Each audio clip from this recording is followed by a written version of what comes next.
Trends that will be the biggest hit in 2025. The first trend that I noticed a lot in several collections, in several fashion shows, are softer fabrics. These fabrics have that very flowing appearance. Many times they will even appear smooth, bringing that goddess aesthetic that I have already mentioned to you here on the channel. This aesthetic was even pointed out as one of the big trends of 2025, according to Pinterest. That is, it will definitely be a big hit. It will come with a lot of force. I recommend it here as the #1 trend of the main ones because it was one of the ones that I could see the most in the collections. Almost everyone brought a dress that was made of a very soft, very flowing, very ethereal fabric. This idea of something angelic, something from another world. These dresses tend to be a little longer, which doesn't mean we won't find shorter models, but in general, I've noticed a certain predominance of these slightly longer lengths for 2025, once again creating this ethereal aesthetic of a goddess, an angel, a mystical creature. I think it's beautiful because it's an aesthetic that really values elegant women, but it's a bit different from the more traditional format, you know? That blazer thing, that stiffer, more fitted thing, you know? No. It's going to move away from that a bit and bring a bit more softness. It really values Brazilian women, mainly because of their curves. In the case of women from other countries or those who don't have as many curves, you'll also see this appreciation, since we usually have a waistline, giving that guitar-shaped body effect. Soft fabrics have also appeared a lot in blouses and skirts, meaning that instead of a dress, you can opt for a set. I'm a big fan of sets, as you already know, because sets are great. You can wear them all together or the skirt separately, the blouse separately, which makes it much easier to put together your outfits every day. If you're looking for colors to invest in, you'll find them in all colors. As for fabrics, you can opt for synthetics, which will be easier to find, but if you find a dress that's more viscose, linen, cotton, or at least has these materials in its composition, it'll be great. Silk is more complicated, a little more expensive, but if you have that option, it's also the best choice. #2 are tank tops. Tank tops really surprised me, not only because they keep appearing, they came in last year and they've continued to be popular, but also because we're moving away from the traditional tank top and we're starting to see slightly different tank tops. I noticed, for example, that some slightly more innovative formats, that issue of one tank top over another, bringing a futuristic touch, but with a somewhat natural presence, similar to that eco-punk that I've already mentioned here with you on the channel, which is also a strong trend pulling from Pinterest trends. The options for shiny tank tops also caught my attention. The shine was something very constant, something that also appeared in many collections. And these tank tops, they usually appear there with transparency, with shine, with crystal. You can also invest in sequins and sequins. It's also an excellent way to make this tank top even a slightly older tank top for the fashion of 2025. I think it's an incredible choice, especially for hot moments and when we want to wear a tank top but we don't want to wear a regular tank top. In any case, you can also invest in that traditional tank top. It is still in fashion, especially in warmer countries. Here, like Brazil, having a piece like this in your wardrobe is almost mandatory. I will also highlight the pieces that are a little tighter at the neck and cut out in the shoulder area. So, here, you will have a little more exposed shoulder and this part here above the bust a little more closed.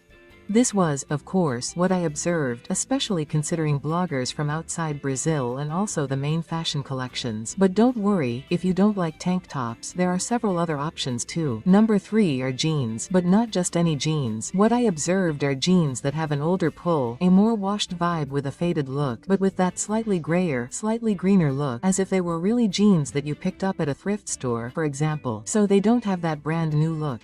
They don't have that traditional light blue denim or the deep blue that we are used to. It's not gray, it's not black, it looks like old jeans. I also noticed it a lot because of that 70s trend, which, as I've already mentioned, will also be very popular in 2025. In other words, one thing leads to another. The most interesting thing about these jeans is that you can give them a worn-out look at home, or you can buy them at a thrift store. And then you can buy a lighter blue pair of jeans at a thrift store and use a dye, some kind of material to dye them and give them a slightly greenish, slightly grayish look, which gives them all that old-fashioned charm. Personally, I really like these pieces that look a little older. I think they have a story to tell and they look better together. And, of course, along with the main trends for 2025, which bring a lot of softness, delicacy and femininity, this slightly older look of these jeans fits in really well. If you don't like these jeans with this wash, you can also invest in white jeans. I didn't see them that often on the runways, at least in the ones I saw, but since they're a more neutral color, they go with everything. And as I always say here on the channel, I bring you the trends, but that doesn't mean you have to follow them all to the letter. My goal here is for you to know what's in fashion so you can invest in what looks good on you, what matches your aesthetics, your style, and also so you can make the most of what you already have in your wardrobe. So these older jeans will be a renewal, right, of what we already have in our wardrobe. But if you prefer to buy a new model, that's fine too. If you want to invest in a thrift store pair, even better. You'll pay less and you'll get the same look.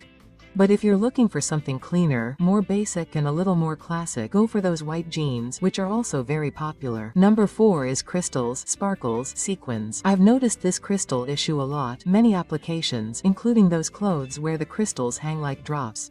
It's beautiful, wonderful, super elegant, but of course it's not something for everyday use, at least not very often. It's not something that's easy to put on, for example, in the workplace. In this case, I'm talking about crystal applications, okay? Bigger crystals. What can you use? Sequins, anything that's shiny, a fabric that's more metallic, something with lyrics. Guys, the 70s, right? As I mentioned to you, the 70s are back in full force. And then that metallicity, very present in lyrics, for example, is back. What I find interesting is that you can use it in details. So, you don't need to wear an entire blouse with sequins or beads or lyrics. You can opt for 1 or 2 shiny details. One sparkle that caught my attention was the golden sparkle and the champagne sparkle. These 2 colors really caught my attention. It doesn't mean that there wasn't any sparkle in other colors, but these 2 brought a lot of elegance. They are sublime, soft, extremely feminine, extremely sophisticated colors. So, for example, if you're a woman who's getting married or maybe going to a graduation party, you're the mother of the bride, maybe you're going to be a bridesmaid, you're looking for something sparkly, you want to add some element to your dress, this champagne sparkle or this golden sparkle fits in very well. Remember that in the case of a wedding, if you're not the bride, avoid very light tones. So, champagne? You can leave the champagne aside. For the graduation party, it's totally fine, no problem at all. And also if you're the bride, then you can use and abuse champagne on your dress too. This champagne sparkle will look wonderful and elegant. And tell me what trend you're most excited about for 2025. It might also be something you really like. Maybe you like the 70s and are really excited about the return of this trend. Tell me in the comments, and help me by adding the magic words of the day, which are Trends 2025. I'm counting on your help. You know that your comment helps the channel to continue, right? So, while you help me with the comment, we'll continue with the video. Number 5 is Flamingo Pink. Guys, this color really surprised me. I saw it in many fashion shows. The interesting thing about Flamingo Pink is that it's not a specific shade. I noticed a pink that goes from medium to darker, almost red, but always within the colors that appear in a flamingo's feather. This color is very pretty. It really draws attention. It's a very feminine color, but it's different from that bubblegum pink or Barbie pink. It's more elegant, it's more sublime. I saw it both in dresses and in more classic and traditional pieces like tailoring. Chanel brought this flamingo pink, as did Carolina Herrera, so it's a color that I believe will appear with a lot of force, especially now. So when we have, right, the main fashion shows, they came 2-3 weeks ago, they take a while to reach the main stores. So it takes a while to reach Cia, Renner, Leader, especially here in Brazil. Trends take time. But when you look, for example, at Temu, AliExpress, when we're talking about international stores, these trends arrive faster. So Flamingo Pink will probably start to appear in these international stores. It will be easier for you to find. Just like I mentioned last year, Pistachio took a long time to reach department stores. If I'm not mistaken, a store that brought Pistachio with a lot of force was Renner. It was the store I observed the most, Pistachio. So keep an eye out. You will start to notice this pink that is more flamingo, which is more neutral. I don't consider it to be too cold or too warm. It's a pretty pink. It's a pink that you look at and want to wear. It's different from Barbie's. You'll start to see it more strongly. Once again, it's an excellent color to wear to a wedding or graduation. It draws attention, brings a lot of femininity, and goes very well with softer fabrics, that is, with that more goddess look, as well as with slightly harder pieces like tailoring. It looks beautiful on a blazer, and it looks wonderful on that entrepreneurial woman, you know, especially those who work in the beauty industry. So, if you're a woman who might work with dash lifting, if you're a woman who works with nutrition, for example, I see this color very much associated with everything that is beautiful, sublime, and feminine. So, it's worth keeping an eye on. Number 6 is lace. Lace also appeared a lot, and a very wide variety of colors when it comes to lace. But what I saw most strongly was white lace and black lace. That's it, folks, everything the collection brought.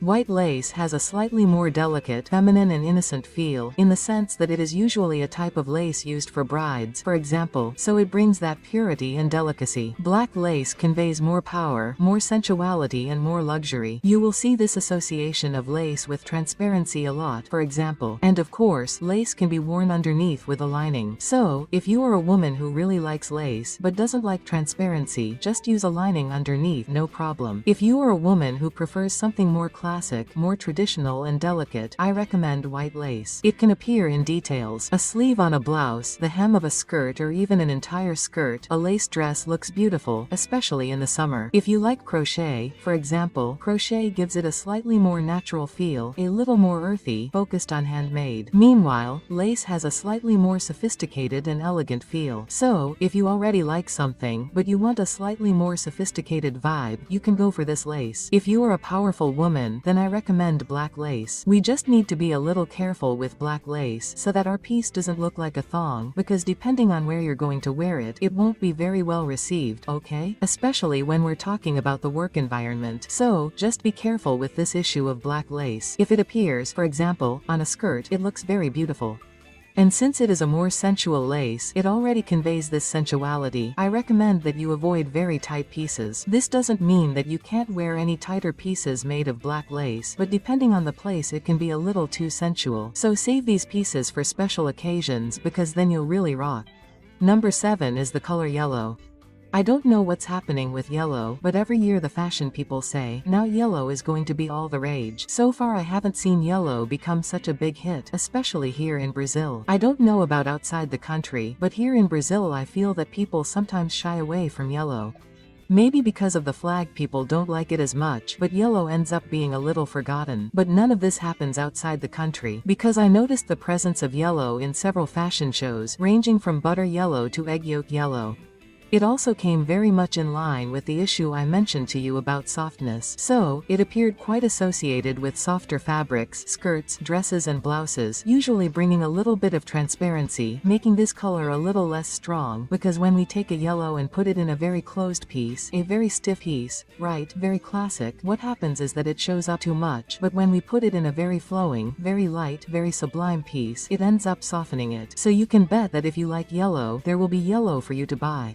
As I said, it's a trend that will first appear in international stores, so do a little research on Shein and you'll definitely find it. After a while, you'll start to find it in the main department stores, Cia, Renner, Riachuelo, Right, Leader. You'll also start to see it in these stores. Keep an eye on Zara. Zara usually picks up on these main trends and brings them a little more quickly. So, if you like it and if you can buy pieces from Zara, if you like this store, keep an eye on it, because they're usually quicker at picking up what's on the runway and bringing it to your everyday life. And if you're enjoying this video, you'll love all the videos I bring here on the channel, always from Monday to Monday. That's right, every day, around 8 p.m, there's a new video talking about beauty tips and trends. You don't want to be left behind, do you? Because here I do the research and bring everything just right for you. Don't waste any time, subscribe and activate the bell. While you do that, we'll continue with the video. Number 8 is floral. Florals also appeared a lot, both in 3D and in prints. One thing I could see is that we won't have a traditional floral. We'll have a floral that looks more like paint, almost as if you painted flowers on dresses and blouses. It doesn't have as much detail, it doesn't look like a print, it really looks like you took a stamp and stamped these flowers with paint on a fabric. So that's the feeling I saw there in the floral. In addition to the 3D floral, 3D florals also appeared a lot, okay girls? So, from a 3D full of flower appliques to a very large flower. If I'm not mistaken, Carolina Herrera brought a lot of this floral issue. It's already a brand like that, right? Yes, it's something that comes up a lot when we talk about Carolina Herrera. So, this floral thing is coming back. They never went out of fashion, but this 3D flower that was a little forgotten is back, as are florals, everything floral that is also more 70s style. So, when we think about those very floral blouses, you know, that blouse that looks like a tourist? So everything that has that very 70s vibe is also back. So do some research on pieces that mix well with this more blurry look. Also, take a look at that dress that looks like a 70s and is floral. That skirt will go well with it. All of this has come back with a lot of force. Number 9 is the utilitarian style, especially here talking about cargo pockets. So we're going to have a lot of blouses with external pockets, a lot of skirts with external pockets, pants with external pockets, everything that is cargo. Did you see the phenomenon of cargo bags last year? Remember how they appeared a lot, getting a lot of attention last year? So they're coming back now in 2025, they're still going strong and now, added to the more pieces with pockets. It's a more casual, youthful trend, it's not so traditional, so classic, it doesn't have that old money look that I know you love. Maybe at most a cargo short can maintain this aesthetic.